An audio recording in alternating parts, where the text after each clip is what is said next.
Daniel Cuevas González, 69 años, en el centro histórico. Ustedes están en la luna porque no han comentado nada del encuentro de nuestro presidente con el primer ministro de Canadá. Y aunque Alejandro Rosas no esté de acuerdo, Jan González era un gran corrupto. Usted le está dando la razón a Alejandro. Daniel, ponga atención. Era un gran corrupto, no un criminal, no un narcotraficante. No, ni siquiera tenía razones para hacerlo, ni puestos importantes. No, y eso es lo que comenzamos platicando en la mañana. Bueno, ahorita en la mañana, hace una hora. Que efectivamente yo no recuerdo, y a mí, bueno, siempre he estado al tanto de toda esta parte política, me gusta mucho y demás, por razones profesionales, pero también por una razón de ciudadanía, ¿no? Que hay que construir. Yo no recuerdo realmente, por ejemplo, si tú me dijeras Beltrones, claro, en algún momento dado Estados Unidos supuestamente le negó la visa porque estaba involucrado con el narco, y te podría decir así 4 o 5 políticos que pesa sobre ellos que en algún momento dado tuvieron que ver, más algunos generales que pisaron la cárcel. Pero de Jan González sí sabíamos de las medio corruptelas o corruptelas y media que había hecho. Pues era un maestro de escuela, y sabemos cómo y cuáles son los salarios de los maestros de escuela, como para aparecer luego, años después, en la lista de Forbes. Fue muy amigo del presidente López Portillo, y de ahí ya siempre se quedó en la cúspide, fue regente. Él es el que manda a hacer los ejes viales. Le llamaban en su tiempo Gengis Hank, porque tenía destruida prácticamente la ciudad por todo lo que fue derribado para hacer los ejes viales.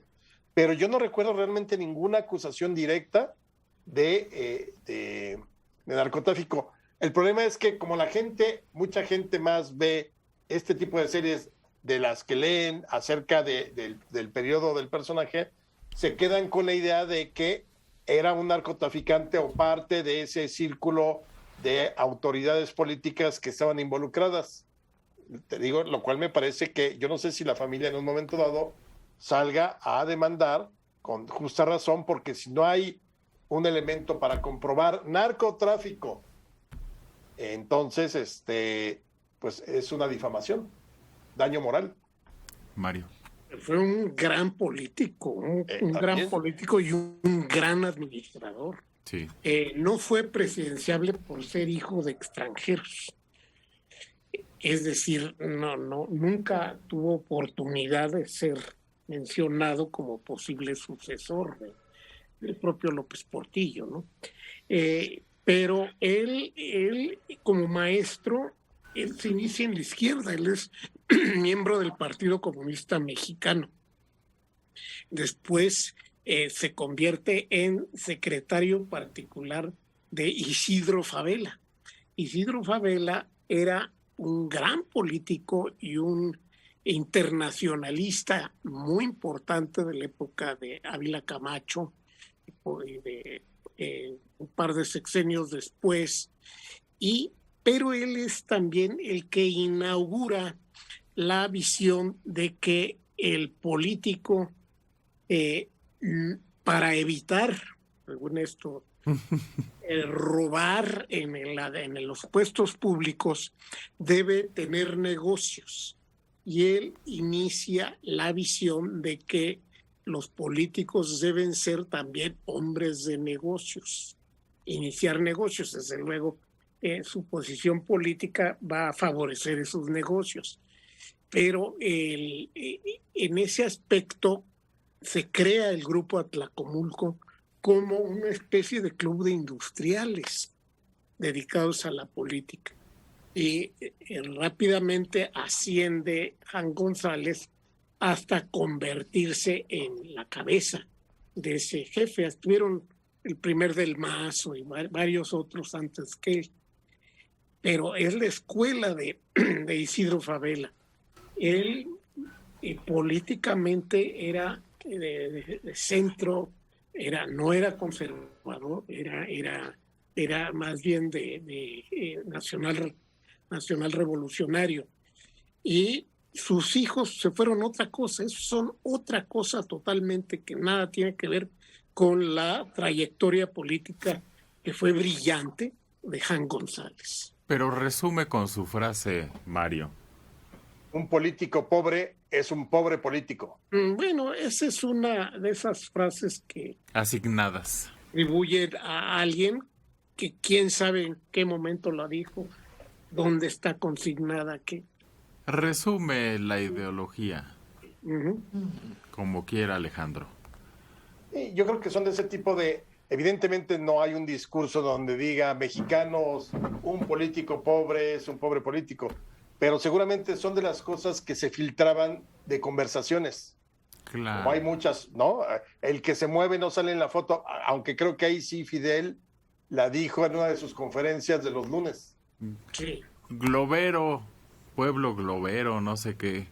Sí, no, bueno, imagínate todo lo que no dirán de toda... de la sociedad, del pueblo, de entre ellos mismos, digamos, en lo oscurito, en las reuniones personales, y de ahí se filtran, ¿no? Chicharroneros nos dijeron también. Entonces, no, sí. No estamos acusándolo de corrupto. No estamos hablando de la corrupción, sino de eso que plantea en esa serie. Yo no la he visto, pero alguien me preguntó. Y me pareció extraño que lo acusaran de eso. Pero fíjate, ese tipo de series no son una apología, pero por quienes las representan, aquí el protagonista, el Señor de los Cielos, es Jaspic. Sí, bueno, el actor. José María Jaspic. José María Jaspic. Y hace un muy buen papel y empiezas a ser empático con él. Y entonces de pronto le muestran una parte humana, se enamora de una chava cubana, o sea, cosas que ya no son ciertas, pero insisto, cuando la gente la ve, prácticamente ya con eso creen, que sucede mucho con la novela histórica, que cuando leen una novela histórica creen que ya eso ya es historia y no. Hay mucha ficción e imaginación en estos adaptaciones o basado en hechos reales. Pero pues obviamente te cae bien Jaspic, etcétera, ¿no? Entonces, de pronto dices, no puede ser, es una atrocidad, porque lo que yo hice es ir leyendo documentos o artículos sobre el narco acerca de cada uno de los personajes, y obviamente son verdaderamente son unos criminales, no tan simpaticones como de pronto te los presentan en estas series, ¿no? Depende de qué punto los veas, también está eso. Pero ahí está la romantización del personaje. Eso. Y además la noticia en la reunión tripartita México, Canadá, Estados Unidos, es que no hubo nada. Ah, sí es cierto, ya hasta se me había olvidado. Sin grandes anuncios No. Sin declaraciones, concluye la cumbre de los líderes de América del Norte. Entonces, ya hablamos pues de esa reunión de nuestro presidente con el primer ministro de Canadá y el presidente de Estados Unidos. No pasó nada, no hay nada que comentar. Entonces, al no haber nada, pues no decimos nada.